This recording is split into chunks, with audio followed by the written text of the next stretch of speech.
Barrister সুমনকে দেখা মাত্র মারতে ছুটে আসেন ব্যারিস্টার সৈয়দ সাইদুল হক সুমনের উপর হামলা ও গাড়ি ভাঙচুরের এলাকায় পৌঁছালে তাদের উপর দেশীয় অস্ত্র নিয়ে হামলা চালায় দুর্বৃত্তরা। ভাঙচুর চালানো এখন সবচেয়ে বেশি বলে জানিয়েছেন।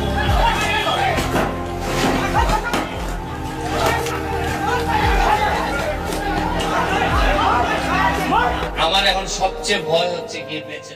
আসসালামু আলাইকুম দর্শক, দেশ ও দেশের বাইরে থেকে যারা এই মুহূর্তে আমার ভিডিওটি ওপেন করেছেন সবাইকে অসংখ্য অসংখ্য ধন্যবাদ। প্রথমেই আপনারা শিরোনাম দেখছেন। শিরোনামে ব্যারিস্টার সুমনকে কারা বা কে বর্তমানে আক্রমণ করলেন এবং মেরে ফেলার হুমকি দিলেন। ব্যারিস্টার সুমন যখন ঢাকা থেকে বাড়ি ফেরার উদ্দেশ্যে রওনা হয়েছেন তখন কিছু লোক তাকে আক্রমণ করে, তার গাড়ি ভাঙচুর করে। কেননা ব্যারিস্টার সুমন এখন সারা বাংলাদেশের মানুষের মধ্যে গুটি কয়েকজন মানুষের শত্রু হয়ে দাঁড়িয়েছেন। ব্যারিস্টার সুমন প্রতিনিয়ত ভালো কাজ করার জন্য কিছু কিছু অসৎ লোকদের বর্তমানে উনি শত্রু হয়ে দাঁড়িয়েছেন। তার মধ্যে এই শত্রুগুলোর নাম আপনাদেরকে আমি পরবর্তীতে অবশ্যই জানাবো। কিন্তু কেন কি কারণে ব্যারিস্টার সুমনের গাড়িতে হামলা করা হলো, ব্যারিস্টার সুমনকে মৃত্যুর মুখে ফেলে দিচ্ছে, এই জিনিসগুলো জানতে আমাদেরকে ভিডিওটা ধৈর্য সহকারে আপনাদেরকে দেখতে হবে। কেননা আপনাদের পুরো বিস্তৃত জানতে গেলে এই ভিডিওটা একটু লম্বা হয়ে গেছে, সেই সূত্রে আপনাদেরকে দেখতে হবে। ব্যারিস্টার সুমন এমন একজন ব্যক্তি যে ব্যক্তিটাকে সবাই এখন শত্রু ভেবেছে। মূল কারণ বাংলাদেশের প্রত্যেকটা মন্ত্রী শত্রু হয়ে দাঁড়িয়েছে, প্রত্যেকটা এমপির শত্রু হয়ে দাঁড়িয়েছে, বড় বড় অফিসারদের শত্রু হয়ে দাঁড়িয়েছে। কেননা সবারই পাছায় আঙ্গুল দিয়ে বসছে ব্যারিস্টার সুমন। তাই চলুন ব্যারিস্টার সুমনের কাছ থেকে আমরা কিছু কথা শুনি, তারপরে বুঝতে পারবো মূল কারণটা। আমি ওসিরে কইছি ইটা ফেসারে খামিতো না রে ভাই, আমি সোনারঘাটের ফুলা, আমার সারা শরীরের মধ্যে মানুষের চেয়ে কইজা বড়, সর্বোচ্চ মারবাই নে আমারে তিদিন আমার কই তারা যে তোরা মাইরে লিবরে ফুল। তুই তো খালি সোনারঘাট তোর শত্রু না, তোর শত্রু হইলে দুনিয়ার সব মানুষ বেশিরভাগ নেতারা আমার শত্রু। কালকে আপনারা ফেসবুকে দেখছেন নি 100 কোটি টাকা 196 কোটি টাকা মাইরা দুই বেটি জায়গা কানাডা কোর্টলে এসে আমি ভিডিও অন করিয়া কইতে হয় তখন বেটি দুইটাকে হালি জায়গা একদিনে 80 লাখ মানুষ দেখছে। ওই ওসি আছে একটা রমনা থানা, এ আর টাকা শহর সম্পদ কেউ মারতে নাই বিরুদ্ধে। আমি গিয়া কাগজ নিয়ে গিয়া কইছি আমি ওসির বিরুদ্ধে দাঁড়াইছি, তার তদন্ত, তার যদি সম্পদ পাওয়া যায় তার জেলে দেওয়া। বাধ্য হয়েছে দুদক দুর্নীতি দমন কমিশন আমার অ্যাপ্লিকেশনের উপর নিতে। আমার ইউসি এমন কোনো ভাবে নাই তদবির করছে না, প্রেসার পর্যন্ত আমার দিছে।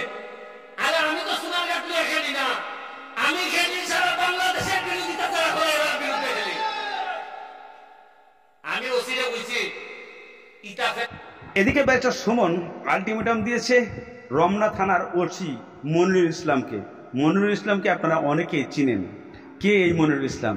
রমনা থানার ওসি মনিরুল ইসলাম ব্যারিস্টার সুমনকে হুমকি দিয়েছিলেন যে বর্তমানে আপনি কখনোই কোনো কারণে এই সমস্ত মামলা নিয়ে লড়বেন না এবং আপনি বাড়াবাড়ি করবেন না। যদি বাড়াবাড়ি করেন তাহলে আপনার ক্ষতি হয়ে যাবে। কিন্তু ব্যারিস্টার সুমন নাছোড়বান্দা, উনি এই মামলা থেকে পিছিয়ে না সরার কারণেই হয়তোবা ব্যারিস্টার সুমনের উপরে আক্রমণের সৃষ্টি শুরু হয়েছে। কিন্তু আদৌ কি ব্যারিস্টার সুমনকে আক্রমণ করার ব্যাপারে এই বর্তমানের ওসি মনিরুল ইসলামের কোনো সংযোগ আছে, নাকি এটা ভিত্তিহীন কোনো প্রশ্ন হয়ে দাঁড়িয়েছে, যা আমরা প্রতিনিয়তই এগুলা জানার চেষ্টা করছি।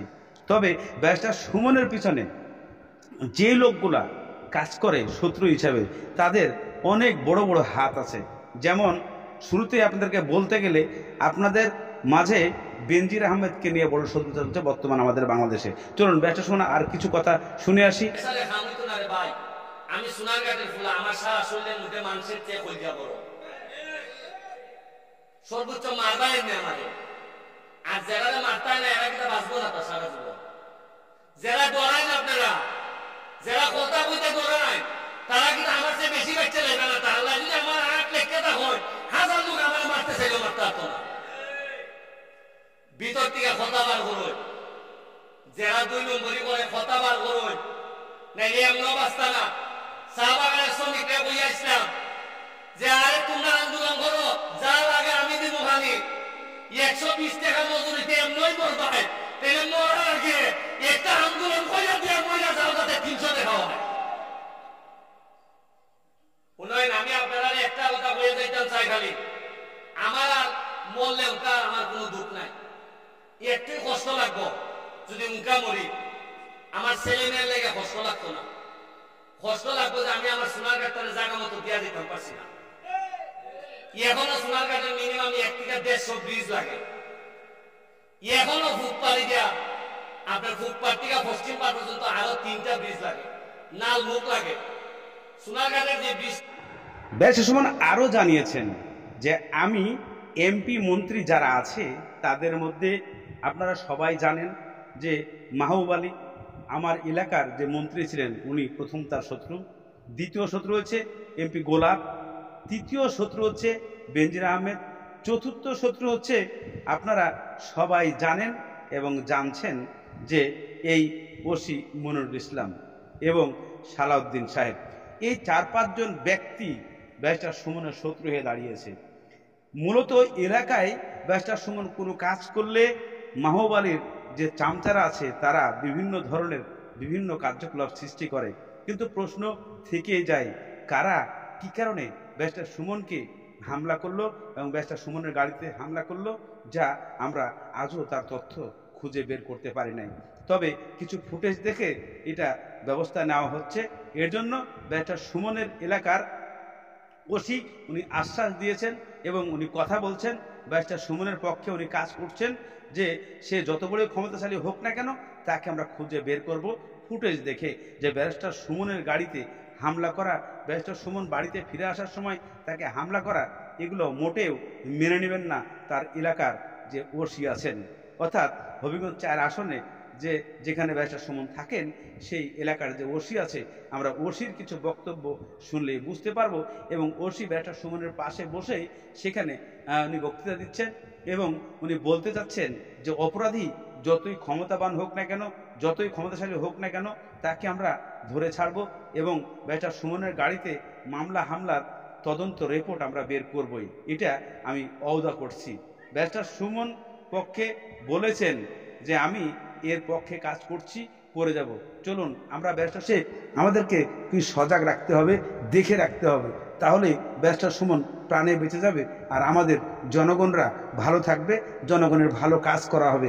এই প্রত্যাশা নিয়ে ব্যারিস্টার সুমন আরও বলেছেন, আমি আমার 1 টাকা পকেটে রাখতে চাই না, আমি সমস্ত টাকা শ্রমিকদের মাঝে বিলিয়ে দিতে চাই, শ্রমিকের কাজ করে যেতে চাই, যেন আমি ব্যারিস্টার সুমন মরে গেলে একবার বলতে পারে যে আমি ব্যারিস্টার সুমন কি ছিলাম আর কি করে গেছি, আমি মরার পরে বুঝতে পারবে আমার এলাকার জনগণ। কিন্তু আমাকে যারা মারার জন্য ছুটপাট করছেন আপনারা সাবধান হয়ে যান, আমি ব্যারিস্টার সুমন আপনাদেরকে ছেড়ে দেওয়ার পাত্র নাই। দর্শক, আজকের মতো এখানে শেষ করছি।